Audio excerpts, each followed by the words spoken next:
Hello friends, welcome you all in my YouTube channel.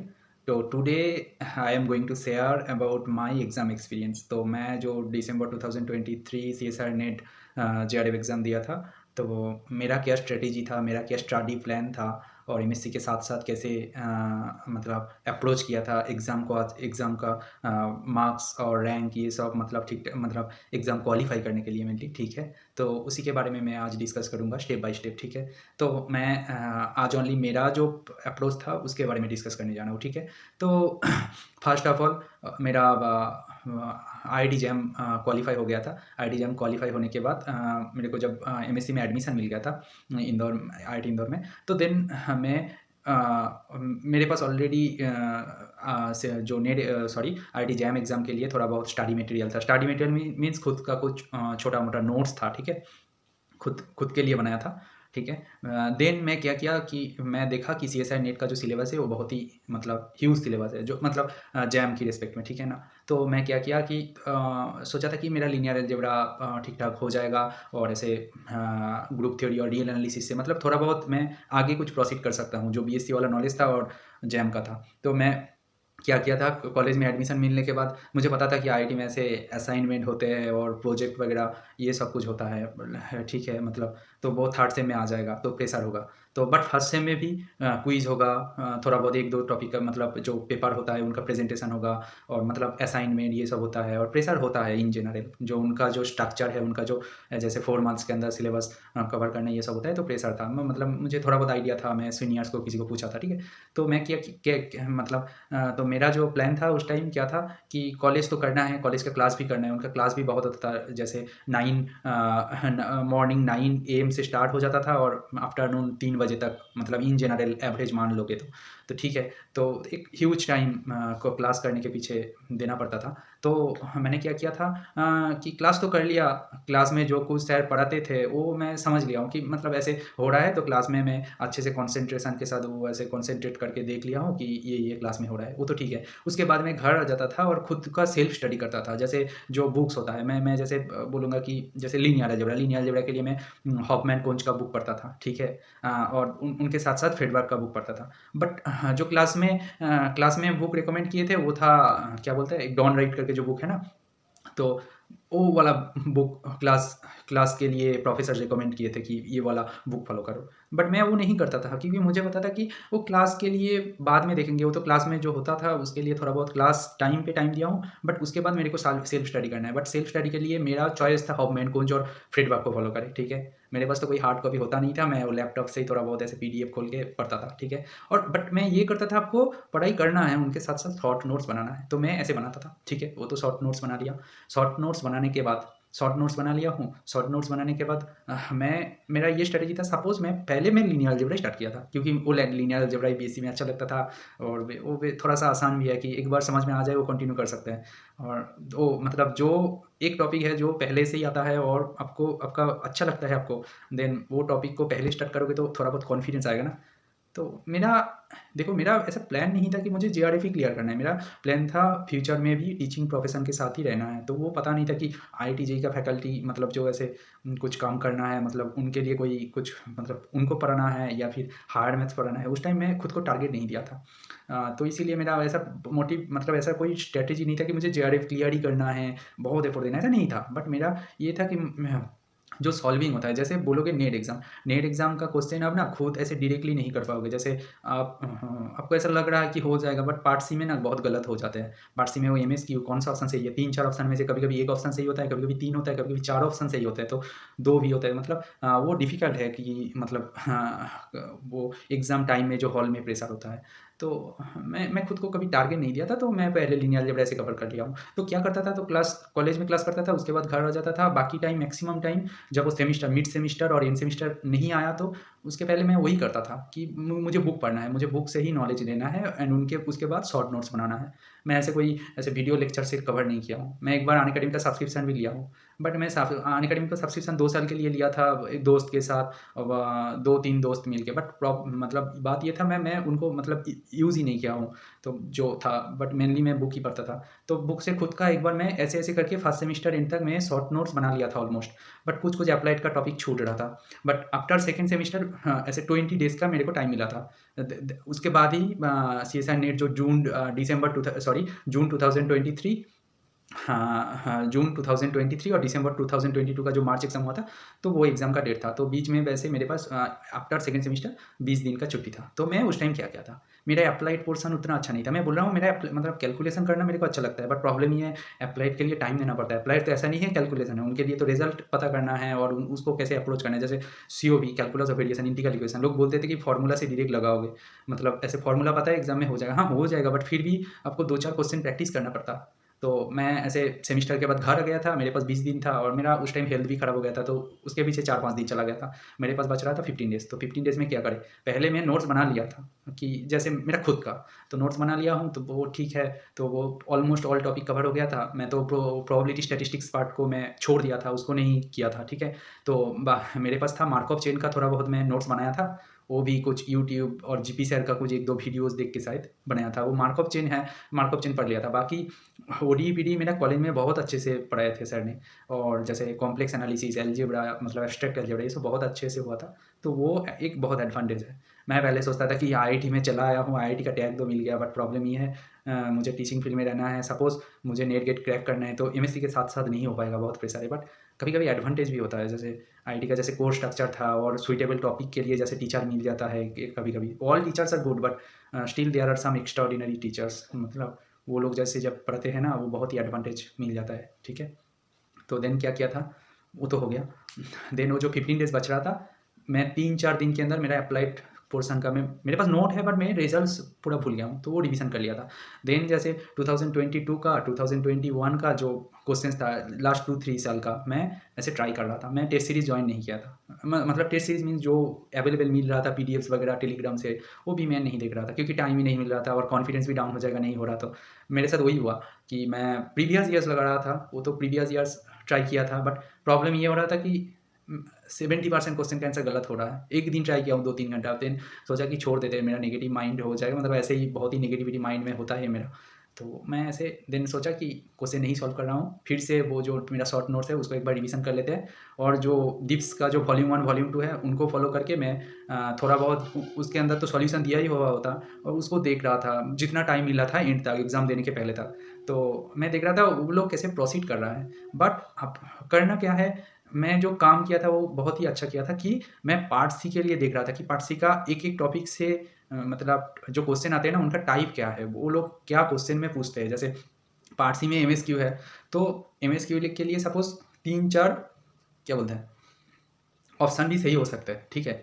But जो चारों option है, 4 different type का है। सपोज़ एक फंक्शन दिया है, उनका डेरिवेटिव के बारे में पूछा, कॉन्टिन्यूटी के बारे में पूछा, डायरेक्शनल डेरिवेटिव के बारे में पूछा, कि ऐसा कुछ, और कि डेरिवेटिव डिफरेंट पॉइंट पे पूछा। मतलब मैं बोल रहा हूँ चारों ऑप्शन सेम है, मतलब एक क्वेश्चन दिया है, उनको अप्रोच करोगे, मतलब एक डायरेक्शन में अप्रोच करोगे, तो आफ्टर एंड मतलब जो अप्रोच करने के बाद जो कंक्लूजन आएगा, वो कंक्लूजन से ही आपको पता चल जाएगा कौन सा ऑप्शन सही है। ये एक टाइप का क्वेश्चन है। और एक क्वेश्चन है, चारों ऑप्शन 4 डिफरेंट डायरेक्शन में है। सपोज एक डायरेक्शन में गए हो, वो मिल गया, दूसरा में गए हो, वो भी मिल गया, तीसरा में गए हो, मिल गया, बट जो फोर्थ वाला है, आपका ऐसा ही बैड लक है कि आपको फोर्थ डायरेक्शन में गए हो, बट आपको आंसर नहीं मिल रहा। आप फोर्थ डायरेक्शन में गए हो, बट उधर आप कन्फ्यूज हो गए हो, बट ये पार्ट सी है, तो एक ऑप्शन के लिए आप कन्फ्यूज हो, और आपका बैड लक ऐसा है कि वो मतलब वही ऑप्शन शायद आप ट्रू करके आए हो, वो फॉल्स हो गया, तो अल्टीमेट क्वेश्चन के लिए जो 4.75 मार्क्स था, 0 ही मिल जाएगा। तो प्रॉब्लम ही है, ठीक है?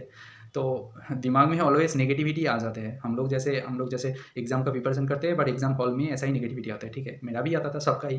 तो और एक बात ये है, मैं सबको बोलता हूँ, मतलब मेरा जो फील होता है कि सबको बोल देना चाहिए कि सबके लिए हेल्प हो जाए, बट ये ट्रू भी है। पार्ट सी जो है ना, पार्ट सी में, हाँ, मतलब को टाइम देना है। मेरा स्ट्रेटेजी ये बोलता है, आप पार्ट ए के लिए जो एप्टीट्यूड वाला पोर्शन है, उनके लिए आप प्रिपेयर्ड हो, मतलब पहले से प्रैक्टिस कर चुके हो, तो देन ठीक है। बट फिर भी मैं जो किया था, मैंने क्या किया था, पहले ही पार्ट बी को अटेंड किया, ठीक है? पार्ट बी में गया, 2-4 क्वेश्चन बन रहा था खुद से, तो किया। ऐसे जो ईज़ी था करके गया, तो ऐसे टोटल 40 क्वेश्चन था, उनमें से 25 करना था, तो मैं शायद 10 और 11 क्वेश्चन कर लिया था, वो ऐसे 30 मिनट्स के अंदर, ठीक है। देन मैं चला गया पार्ट सी, ठीक है। पार्ट सी में गया, अभी देखो जो सिलेबस में है, जैसे कुछ लोग बोलते हैं कि प्रोबेबिलिटी स्टैटिस्टिक्स भी पढ़ लेते हैं, पढ़ लिए वो तो ठीक है, बट एग्जाम हॉल में जब पार्ट सी में जाओगे ना, प्रॉब्लम ये है 60 क्वेश्चन आ गया आपके पास, तो अब पूरा सिलेबस में जो टॉपिक से सब कुछ पढ़ लिया हो, तो 60 क्वेश्चन से उनका जो टर्म दिया हुआ है, सपोज एक क्वेश्चन दिया हुआ है, वो जो क्वेश्चन में दिया हुआ है वो तो आपको क्लियर है कि ये प्रोबेबिलिटी से आया, सपोज स्टैटिस्टिक्स से, तो देन क्या होगा कि प्रोबेबिलिटी स्टैटिस्टिक्स वाला पोर्सन से आया है और मैं तो पढ़ के आया हूँ, बट उतना कॉन्फिडेंस नहीं है। अब पूरा सिलेबस पढ़ के आए हो, बट एक भी टॉपिक के लिए आपका डेप्थ नॉलेज नहीं है, तो क्या होगा, अब एक-एक करके क्वेश्चन को पढ़ते जाओगे, टाइम निकल जाएगा। तो मैं क्या किया था, मेरा जो स्ट्रॉन्ग ज़ोन है, मैं उनको ही चूज़ किया हूँ, ठीक है। तो उनको चूज़ किया हूँ, उनमें से जितना क्वेश्चन बन रहा था खुद से बना लिया हूँ, और एंड में जैसे एक स्टूडेंट से 20 जो क्वेश्चन हम लोग मैक्सिमम कर सकते हैं ना, 20 नहीं हो पाएगा, मतलब आपके पास उतना प्रिपरेशन नहीं है। तो जैसे जो लोग एमएससी में जस्ट एडमिशन लिया और फर्स्ट सेमेस्टर और फर्स्ट ईयर में पढ़ते हैं और सेकंड ईयर में पढ़ते हैं, उनके पास एमएससी के साथ-साथ पढ़ना होता है, वो लोग उतना एडवांस लेवल का प्रिपरेशन नहीं लेते। 1-2 एक्स्ट्रा ऑर्डिनरी स्टूडेंट को छोड़ के, बाकी जो टॉपर लोग होते हैं उनको सब कुछ पढ़ना पड़ता है, उनको प्रीवियस ईयर सारे सॉल्व करना होता है, और उनका टैलेंट है, स्किलफुल है, वो तो सब कुछ होता है। उनके लिए नहीं बोल रहा हूँ मैं, इन जनरल बोल रहा हूँ।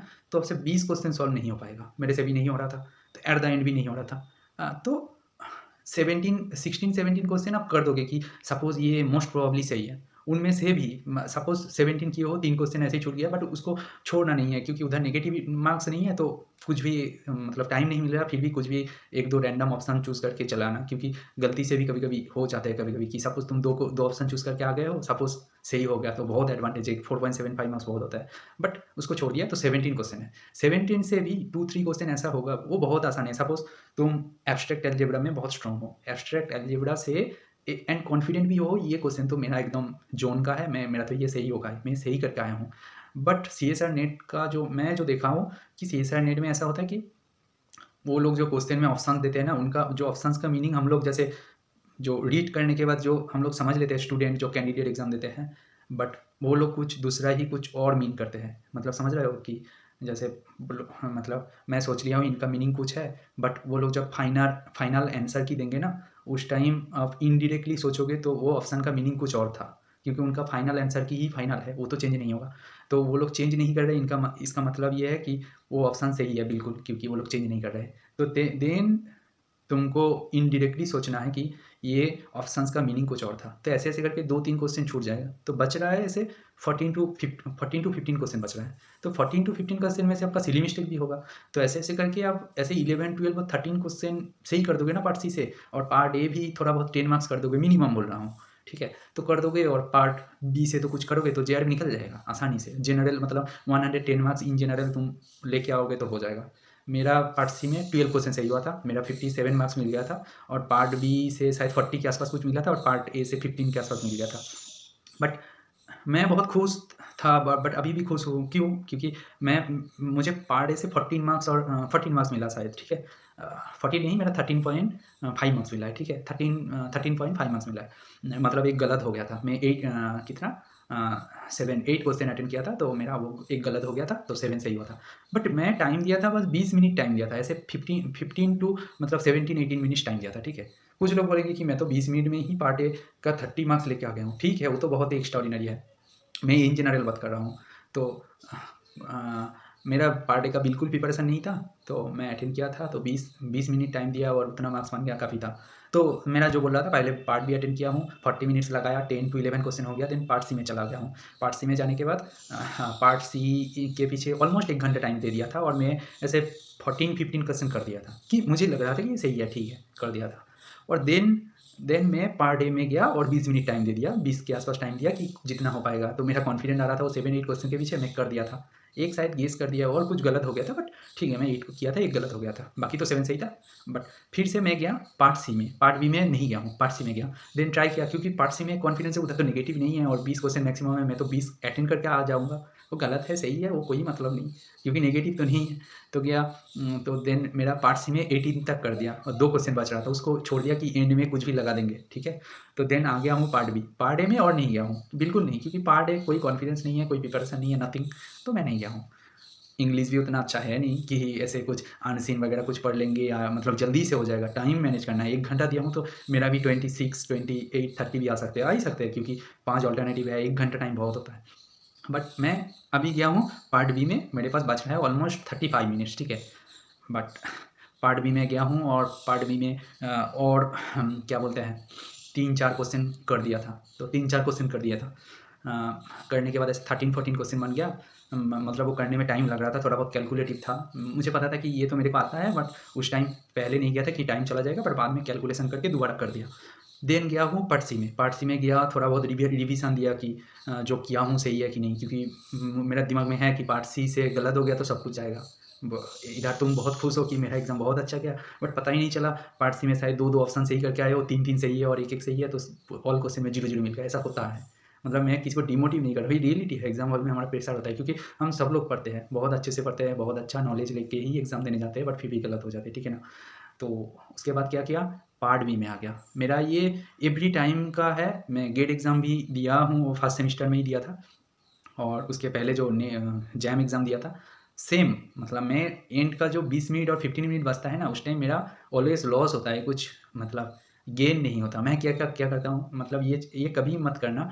मैं क्या किया था, ऐसे तो मेरा पार्ट बी में ऐसे हो गया 13-14 क्वेश्चन, पार्ट ए तो 8 क्वेश्चन अटेंड कर दिया हूँ, और पार्ट सी में 20 तक चला गया हूँ। गलत है सही है कोई मतलब नहीं, 20 कर दिया हूँ, बट पार्ट बी में आ गया। अभी मेरे को कुछ करना है, बट मुझे जो लग रहा था कि सपोज़ ये सही है, बट कैलकुलेशन करने जाऊँगा तो 2 क्वेश्चन होगा। मैं बोला हूँ नहीं, 4-5 क्वेश्चन कर देते हैं, सपोज़ 2-3 लग जाएगा, तो 2-3 लग गया, बाकी मैंने सपोज़ 6 क्वेश्चन अटेंड किया हूँ विद गेस। मतलब गेस मीन्स फुल्ली गेस नहीं है, शायद मेरे को लग रहा है 2 ऑप्शन में से 1 ऑप्शन सही होगा, तो कोई एक को लगा देते, ठीक है। मैं सोचा था कि ऐसे 6 क्वेश्चन को ऐसे लगाऊंगा तो 3 क्वेश्चन भी सही हो गया, बाकी में नेगेटिव गया, फिर भी कुछ मार्क्स मेरा इंक्रीज होगा, ऐसा सोचा था। बट मेरा ऐसा हुआ नहीं था। 6 क्वेश्चन में से 5 क्वेश्चन गलत हो गया था, मतलब जो एंड वाला पोर्शन, बाकी मेरा बहुत एक्यूरेट था, बहुत अच्छा था।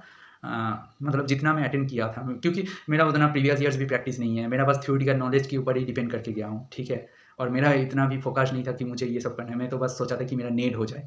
बट अल्टीमेटली मेरा वो 6 क्वेश्चन जो लास्ट में पार्ट बी का अटेंड किया था, उनमें से 5 गलत हो गया था, 1 सही हुआ था। वो थोड़ा बहुत नेगेटिव से बचा दिया, क्योंकि 3 मार्क्स इंक्रीज़ हुआ और उधर 5 क्वेश्चन के लिए नेगेटिव मार्क्स चला गया, ठीक है। और पार्ट ए में 1 गलत हो गया, उनका नेगेटिव गया।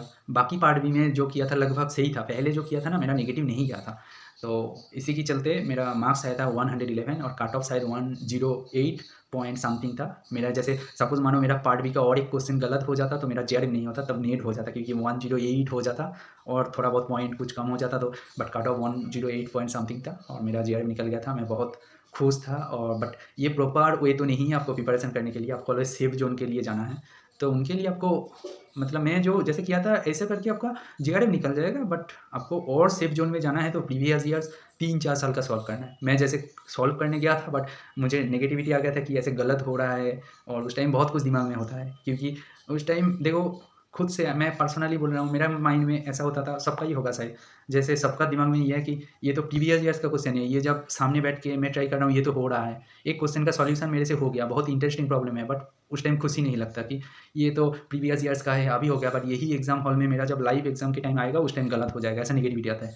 बट तुमसे बहुत एक ईजी क्वेश्चन सिली मिस्टेक हो रहा है ना, उस टाइम नेगेटिविटी आ जाएगा कि ये तो ईजी क्वेश्चन था, अभी नहीं हो रहा है, एग्जाम हॉल में ऐसा बहुत गलत होगा, तो ऐसा ऐसा नेगेटिविटी आ रहा था। तो मैं ऐसा किया था कि एग्ज़ाम के पहले 2-3 दिन से एक क्या बोलते हैं जो मोटिवेशन वाला जो है ना संदीप माहेश्वरी सर, उनका कुछ क्या बोलते हैं वीडियोस देख रहा था। और वीडियोस मीन्स वो लाइफ चेंजिंग एक सेम कुछ एक वीडियो था, 2 घंटा का, 2 घंटे की वो जो एक वीडियोस था ना, वही मैं देखता गया। मतलब ऐसा नहीं है मुझे मोटिवेशन चाहिए, ऐसा ऐसा कुछ नहीं है, बस टाइम पास करना था। मैं ये बोल रहा हूँ कि लास्ट 2-3 दिन से ज़्यादा कुछ नहीं किया था एकदम। और एग्ज़ाम सपोज़ संडे को एग्ज़ाम है और सैटरडे मैं कुछ नहीं किया था, ऐसे भी बिल्कुल रिलैक्स कर रहा था। रिलैक्स मीन्स एन्जॉय तो नहीं, मतलब मैं बुक ही नहीं खोला था, क्योंकि उस टाइम तो कुछ होता नहीं, इम्प्रूव कुछ होगा नहीं, ज़्यादा प्रेशर क्रिएट होगा। और एग्ज़ाम देने चला गया था without any expectation. Exam hall में गया, एग्ज़ाम हॉल में तो सब कुछ सिस्टम अच्छा ही मिला था और एग्ज़ाम भी चल रहा था। बट एग्ज़ाम ख़त्म होने के पहले ऐसे 15-20 मिनट्स बच रहा था, उस टाइम जैसे वो रफ कॉपी होता है ना, वो मैं ऐसे बोला कि एक रफ कॉपी दीजिए, बोला कि वो रफ कॉपी ख़त्म हो गया। जेरोक्स पेज जो होता है ना, जेरोक्स का पेज दे रहा था A4 साइज़ का, वो भी ख़त्म हो गया उनका, तो दिया नहीं। देन फिर से मेरा जो रफ पेज था उनके ऊपर ही दोबारा कैलकुलेशन कर रहा था डबल करके तो ये सब हुआ था। बाकी तो मेरा सिस्टम अच्छा ही चल रहा था, मैं एग्ज़ाम दिया था। और एग्ज़ाम हॉल में जब ऐसे तो क्या फ़ील हो रहा था, जैसे एग्ज़ाम दे रहा था तो एक-एक करके क्वेश्चन का सॉल्यूशन बन रहा है, एन्जॉय हो रहा था। बट हाँ, को जब पेपर सबमिट कर दिया हूँ, तो उस टाइम तक मैं देखा था कितना-कितना क्वेश्चन अटेम्प्ट किया हूँ। उस टाइम तो पता था मेरा पार्ट ए से 8 क्वेश्चन किया हूँ, बिल्कुल 8 सही है, बट एक गलत हो गया। तो बट कॉन्फिडेंट उस टाइम काउंट कर रहा था दिमाग में, और पार्ट बी में से इतना किया हूँ और सोच रहा था कि एंड में 6 क्वेश्चन लगाए, उनमें से 2-3 सही हो गया तो हो जाएगा। बाकी तो पहले जो किया हूँ 12-13 क्वेश्चन वो तो बिल्कुल सही है। कॉन्फिडेंट था क्योंकि कैलकुलेट करके किया हूँ, कॉन्फिडेंस था। और ये सोच रहा हूँ कि पार्ट सी में से मेरा ऐसे 10 क्वेश्चन सही हो जाएगा शायद, ऐसा कॉन्फिडेंस लग रहा था। तो मेरा 100 हो जाएगा, तो 100 हो जाएगा तो मेरा मतलब जो भी हो जाए 100 क्रॉस मीन्स तो आई होप नेट कन्फर्म है, ऐसा सोचा था। वही एन्जॉयमेंट था खुद के अंदर। बाद में देखा नहीं, वो पार्ट बी में जो गेस करके 6 क्वेश्चन लगाया हूँ तो गलत हो गया 5 क्वेश्चन, 1 क्वेश्चन सही हुआ। बट एडवांटेज ये है कि पार्ट सी में से मेरा 12 क्वेश्चन सही हो गया था और अल्टीमेटली मेरा मार्क्स मिला था 111। और इस बार शायद जो मार्च एग्ज़ाम हो रहा था, 2 एग्ज़ाम मिलके, तो कैंडिडेट ज़्यादा था, ऑलमोस्ट 40,000 के ऊपर एग्ज़ाम दिए थे और उनमें से मेरा जेआरए मिला था, वो ऑल इंडिया 120 रैंक मिला था। ये बहुत अच्छा रैंक नहीं, 2 डिजिट रैंक लोगों को आते हैं। बट मैं खुश हूँ क्योंकि वो एमएससी करते-करते फर्स्ट ईयर ही ख़त्म हुआ था और उसी टाइम मिल गया था। तो खुद के अंदर एक मतलब एन्जॉय, मतलब खुद का जो थोड़ा बहुत जो सक्सेस मिलता है उसको एन्जॉय करना चाहिए। तो मैं वही कर रहा था। पता नहीं वो क्या, मतलब किसी के लिए तो ये बहुत ही आसान चीज़ है, बट अच्छा फ़ील हुआ था। और आपको एग्ज़ाम में शायद अब ऐसे भी कुछ अप्रोच करोगे, मेनली जो लोग आईआईटी, एनआईटी में पढ़ते हैं और कोई सेंट्रल यूनि मैं किसी को मतलब ऐसा नहीं बोल रहा हूँ आईआईटीएन के लिए, ऐसा नहीं है। बट जिनके लिए मतलब एमएससी के साथ करोगे तो प्रिपरेशन बहुत प्रेशर होता है। ऐसा नहीं होता कि ऐसे वीडियो लेक्चर्स देख लोगे 2-3 घंटा का, ऐसा पॉसिबल नहीं होता। आप खुद को बुक पढ़ के और कुछ देख के, मतलब खुद का नॉलेज, क्लास नॉलेज मिला के एक शॉर्ट नोट्स बनाना है, उसको एडिट करना होता है, उससे ज़्यादा टाइम नहीं मिलता। बाकी क्वेश्चन प्रैक्टिस करने के टाइम कुछ भी कर सकते हो, जैसे कोई प्रीवियस ईयर्स का बुक खरीद लो, पीडीएफ भी कुछ अवेलेबल होता है। और फिर भी कुछ समझ में नहीं आ रहा तो यूट्यूब से बहुत सारा वीडियोज़ अवेलेबल है। यूट्यूब में जो सॉल्यूशन अवेलेबल है, देखो एक क्वेश्चन को सॉल्व कर रहे हो ऐसा नहीं है। मेरा बहुत दोस्त बोलते हैं, मेरा क्लोज़ फ्रेंड्स लोग भी बोलते हैं कि हाँ, खुद को पहले ट्राई, मतलब खुद से पहले ट्राई करो, क्वेश्चन को सॉल्व करने से नहीं हो रहा तो मेरा पूरा नेगेटिविटी आ रहा है। ऐसा नहीं है कि ठीक है, बट मैं एक थ्योरी पढ़ लिया हूँ, सपोज़ कुछ भी एक थ्योरी पढ़ लिया हूँ तो उनको कैसे मैथमेटिकली अप्लाई करें, मेनली फॉर प्योर मैथ्स कैसे अप्लाई करोगे वो समझ में नहीं आ रहा है। तो कोई एक प्रीवियस ईयर्स में आया और उनका सॉल्यूशन तुम्हारे पास ऑलरेडी अवेलेबल है, तुम देख रहे हो कि उनको कैसे यूज़ कर रहा है। एक बार सॉल्यूशन देख लियो तो क्या हो जाएगा, बाद में कभी सेम रिलेटेड कुछ आया तो उनके ऊपर तो ट्राई कर सकते हो कि ऐसे वो थ्योरी उनको लगाया था, कोई सिमिलर अप्रोच में मैं ट्राई किया हूँ तो सक्सेसफुल, मतलब सक्सेस मिल जाएगा तो अच्छा है। बट तुम पहले से ही सोच लियो कि नहीं, मुझे पहले खुद को ट्राई करना है, खुद से नहीं हो रहा है तो उसको छोड़ देते हैं। बट उससे कुछ ग्रो नहीं हो पाएगा क्योंकि टाइम बहुत मैटर करता है। मतलब कुछ लोग ऐसा होता है कि 3-4-5 साल से प्रिपरेशन करने के बाद मतलब एकदम फुल्ली प्रिपरेशन करके एकदम टॉप रैंक लेके आ गया। वो बहुत बड़ा मतलब गुड अचीवमेंट है, ठीक है, बट पहले से ट्राई करना बहुत अच्छा है। तो तुम जैसे मतलब अभी एमएससी खत्म हो गया, उसके बाद भी प्रिपरेशन कर रहे हो विद पॉजिटिविटी से के साथ, कुछ स्ट्रैटेजी के साथ करो। और एग्ज़ाम में मैं बोलूँगा वो ऐसी स्ट्रैटेजी बनाओ। पार्ट सी में तुम 60 क्वेश्चन ही तुम्हारे लिए कॉमन है, तो 60 क्वेश्चन को रीड करने जाओगे, टाइम खत्म हो जाएगा। तो उनमें से स्ट्रॉन्ग जोन कौन सा टॉपिक खुद को पता होता है, वो स्टूडेंट को ही पता होता है, उसको ही देखो, बाकी को रीड मत करो। उसको पता है कि सपोज़ ये स्टैट्स का क्वेश्चन है, बट मेरा स्टैट्स उतना अच्छा नहीं है, थोड़ा बहुत डायरेक्ट स्ट्रेट फॉरवर्ड कुछ आ गया तो कर सकता हूँ, उसको सीधे स्किप कर दो, ठीक है? ये मेरा सजेशन है, अदरवाइज़ टाइम खत्म हो जाता। और लास्ट टाइम जो हुआ था वो हाँ, क्वेश्चन रोटेट हुआ था, मतलब जैसे पहले होता था कि लीनियर का क्वेश्चन एक साथ 100 है, मतलब पार्ट बी में लीनियर पर मतलब कंटिन्यूअसली 5 क्वेश्चन है लीनियर का शायद, और देन कॉम्प्लेक्स स्टार्ट हुआ, ऐसा था। बट लास्ट टाइम जो एग्जाम हुआ था ऐसा नहीं था, सब कुछ मिक्स था। एक लीनियर आ रहा है, एक स्टैट्स आ रहा है, एक कॉम्प्लेक्स आ रहा है, एक ओडी आ रहा है, एक पीडी आ रहा है, एक न्यूमेरिकल आ रहा है, सब कुछ रैंडमली था। तो देन भी क्वेश्चन ढूंढना मुश्किल हो जाता है, वो भी एक टाइम टेकिंग है, क्योंकि एक क्वेश्चन को स्किप करोगे तो एक लाइन पढ़ोगे, वो एक लाइन पढ़ने के लिए 10 सेकंड टाइम निकल जाता है। तो यही मेरा एक पर्सनल जो एग्ज़ाम क्रैक करने के लिए जो मैं थोड़ा बहुत स्ट्रेटेजी व प्लान किया था और एग्ज़ाम के टाइम जो सक्सेसफुल हुआ था, हाँ, तो वो मैं आप लोगों के साथ शेयर कर रहा हूँ। Thank you everyone for watching, and अच्छा लगे तो प्लीज़ लाइक करना, शेयर करना, सब्सक्राइब करना। मेरा ये न्यू चैनल है, मैं इधर वो हायर मैथ्स रिलेटेड जो कॉम्पिटिटिव एग्ज़ाम का जो क्वेश्चंस वगैरह है वो सॉल्व कराऊँगा, और जो थ्योरेटिकल कॉन्सेप्ट है वो भी प्रोवाइड करूँगा धीरे-धीरे, बट थोड़ा बहुत टाइम लगेगा। अभी तो न्यू चैनल है, उसके उसके अंदर मतलब कंटेंट ज़्यादा से ज़्यादा अपलोड, मतलब मेरे को वीडियो अपलोड करना है, कंटेंट बढ़ जाएगा, बट थोड़ा बहुत टाइम लगेगा, ऐसे 5-6 मंथ्स टाइम लग जाएगा। उसके बाद कंटेंट अवेलेबल हो जाएगा बहुत ज़्यादा, देन आपके लिए और ज़्यादा मतलब बेनिफिट मिलेगा। Thank you.